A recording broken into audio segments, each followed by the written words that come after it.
Yari ka ngayon, ikaw sisisihin namin.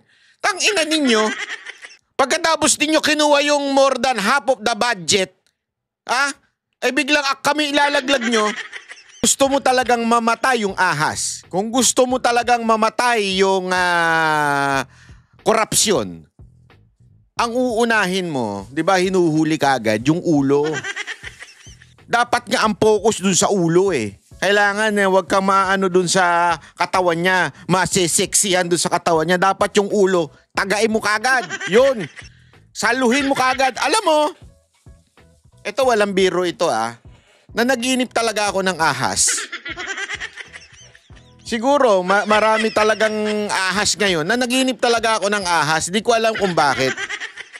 Yung mga tagapagpaliwanag ng panaginip dyan, ipaliwanag nyo na. Pero hindi po kasi ako naniniwala sa pamahiin. Pero meron pong simbolo yung ahas. At alam mo, itong analogy of snake tungkol sa korupsyon natin, alam mo, sabi ko, ang lupit. Ang lupit pala talaga ng matinding korupsyon sa atin. Kailangan talaga, ang pinupuntirya natin, Malacanang at saka yung Kamara, Kongreso. Alam nyo, ladies and gentlemen, kasi hindi ba kayo yung mga makakaliwa? Tanginang makabayan yan, di ba? Yan ang packaging nila, makabayan kami. Ulul! Makabayan. Makabayad. Bakit kanyo? Ano pinupuntiryan ninyo? Yung buntot? Wala dyan ang laban. Ang laban nandun. Sabi nga ni Magalong, ang laban nasa Kongreso. Andun talaga nga ulo eh. Ang laki nga nung hayop na ahas na nandun eh. Yung iba na wala na. Nagsinghim papawid na. Yun ang dapat nating hinahanap. Hindi yung buntot na yung mga kontraktor, DPWH, nakokornian ako eh. Kaya tuloy, ito. Diba yung aking panimulang bati ay yung nahuli, yung video, kita? O si First Lady? Alam niyo kung bakit? Bakit kanyo? Kasi sumasali pa siya para talagang pukpukin yung mga kontraktor. Ladies and gentlemen, etong ginawa ni First Lady pagdalaw doon sa film heritage na hindi pa daw natatapos ay isang propaganda. Isang propaganda. Tingnan mo, hindi nga siya nagpa-interview, tila tumatakbo pa, tila umiiwas. Wag naman natin sabihin tumatakbo, umiiwas sa media. Pero ba't siya naandun? Ba't siya nakuhanan ng media? Ganon style eh. Para talagang yung mga kontraktor na hindi nakakatapos ay pinupuna ng pamahalaan ni Marcos Jr. Gago! Para talaga ang dating, walang kasalanan ang Marcos administration. Tingnan nyo nga, sabi nga ni Claire Castro, eto lang presidente ang nagmatapang na tumingin ng korupsyon sa DPWH. Gago!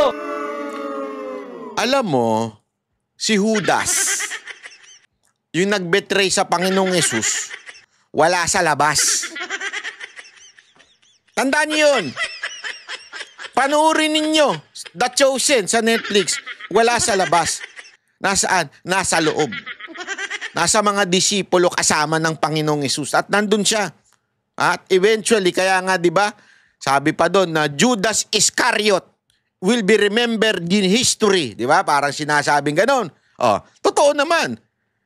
He will be remembered na he witnessed all the miracles, all the amazing things that the Lord Jesus Christ did. And yet, he betrayed the Lord. Naandun ang ahas. Ang tunay na ahas nasa Malacanang at nasa Kamara. Huwag kayong yung mga Pariseyo, yung mga Sadducees, yung ibang mga rabay doon. Wala yun. Ang tunay na ahas si Judas.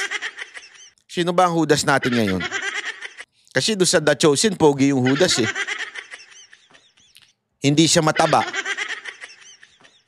Grabe ka naman, Banat ba? Makasabi ka naman ng mataba. Nasasaktan ba yung mga matataba tulad ko? Totoo! Oo. Hindi kasi pagkaalam ko sa ahas talaga payat hindi mataba.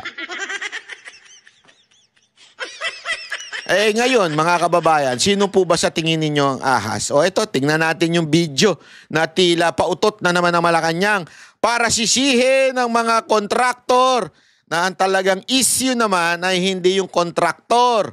Yung naglagay ng pera, anak kayo ng mga...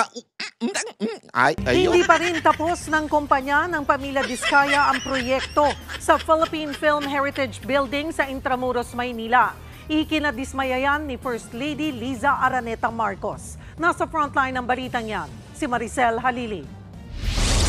Ngayong araw dapat matatapos ang reconstruction nitong Philippine Film Heritage Building sa Intramuros, Manila. Ito sana ang magiging tanggapan ng Film Development Council of the Philippines.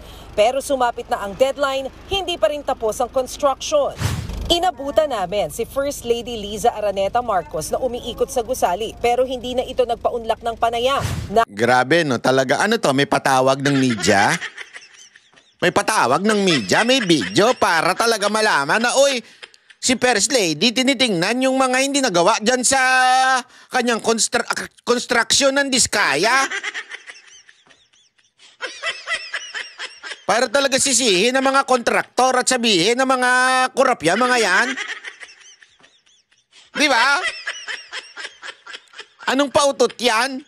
Nadiskubre na walang alulod ang gusali. Ang sinima, ginagawa pa rin hanggang ngayon. Ang elevator, hindi pulido ang finishing. Ang ibang silid, cement finish, sa halip na naka-tiles. Ang kontraktor nito, ang Great Pacific Builders and General Contractor Inc. na pag-aari na naman ng mga Diskaya. Higit 107 million pesos ang halaga ng kontrata. Dapat lang nilang ayusin. At tignan natin kung ano pa ang magagawa nila. Kasi Abay, may bago na tayong presidente. Anak ka ng wewe. Alam mo, hindi mapigilan ng bunganga nito, no? Hindi, totoo lang. Hindi talaga mapigilan ng bunganga nito. Meron na siyang press briefing, tapos pupunta pa siya talaga. Diyan sa mga ganyan, yung asal presidente. Tapos, may vlog pa yan. Oh! Para talaga halatang halata Naku, yung si Claire, alam mo kung ako sa'yo, sagutin nyo na lang yung kabaro ninyo. Mamaya pag-uusapan natin kasi binanata sila ng mga yung kabaro niya. Nagwawarla na ngayon! Oh, di ba? Sinong kabaro? Unya-unya, kikwento ko sa inyo. Unya-unya. wala silang magagawa at lalo itong hindi magiging maganda ang resulta, might as well, humarap na lang sila sa kaso. Dismayado si First Lady, lalo't tulong raw sana ito sa film industry. Una, sabi niya, pakiramdam niya is, tayo pa ba? Na nasa gobyerno, magbibigay lang sana ng regalo sa film industry. Siya pang naloko. Hindi ba? So, mas masakit yun. Pero hindi pa po natin nakausap ang Pangulo patungkol dito. Pero definitely, pag nalaman din niya to, magagalit po yun. Naks naman, para talagang concern ng Malacanang, ano? O, saan magaling ang budget? Sino ba naglagay ng budget dyan? Gago! Laglagan na, kawawa. Alam mo ako, naaawa na ako sa mga kontraktor Hindi, ito walang biro. Bakit? Kasi pambira, ginamit sila Ginamit sila nitong mga congressman. Mantakin mo, nilagyan sila ng budget. Ito hati-hati tayo dito. Itong DPWH, ginamit din. Pagka nai-release na yung alam nyo na yung lagayan sa amin. Yung sa amin dyan, nilagyan kayo. Nagkabukingan, anak ng tutsang kalabaw. Hindi kasi, eto ilagay nyo yung sarili nyo doon sa kontraktor. Ilagay nyo yung sarili ninyo. Halimbawa, 100 million. Halimbawa lang, 100 million ng project. Hiningi sa'yo yung 40% ng kung sino mang congressman na naglagay dyan. Alam nyo naman na kung sino yan. Tapos hiningi pa sa inyo yung 40% ng ilang opisyal ng DPWH. Ang natira na lang, ilan? 20. Siyempre, pagagawa mo yun, sa'yo rin yung 10 doon. Halimbawa, so 10 na lang matitira, 10% na lang matitira doon sa talagang ilalagak na mga material, mga panggawa. Makakagawa ka ba nun? Tapos nung nagkalaglagan, ikaw ngayon na nilaglag at sinabing, Kaya kung meron tayong mga kontraktor dito na nakikinig kayo sa akin, ha? Tandaan ninyo, kayo forever na kontraktor. Huwag niyong hayaan na masira ang inyong pangalan. Ilaglag ninyo kung sino yung mga kadil ninyong congressman, ilaglag ninyo kung sino yung kadil ninyong DPWH dahil sila, binoboto lang ng taong bayan yung mga congressman. Yung DPWH, malalaglag din niya, huwag kayo mag-alala. Pero yung mga congressman na kumukuha sa inyo, ilaglag ninyo nang hindi na maiboto uli. Diba? Kayo ang kawawa. Kayo na nga lang pinakakonti nakukuha. Kayo pa kawawa. Anak kayo ng wewe, Diba? Ang inspeksyong ito, patunay na hindi lang flood control projects ang may sabit, kundi kahit ang ibang infrastructure project ng DPWH. Hahabulin daw ng gobyerno ang mga diskaya para ipaayos ito. Iimbestigahan din ang nangyari at posibleng kasuhan ng civil liability at estafa ang kontraktor. Nagbabalita mula sa Frontline, Maricel Halili, News 5. Mga kapatid, Nagegets nyo na? Huli sa video. Ano yun, huli sa video? Yung pautot nila. Huling-huli. Halatang-halata naman tayo dyan. Kunwari, iiwas pa. Ayoko ng video. Pero binitbit si Yusek Castro. Anak ng weteng. Alam mo, pag si Yusek Castro na andyan, obvious na merong ginagawang, alam mo na, pautot itong gobyerno na ito.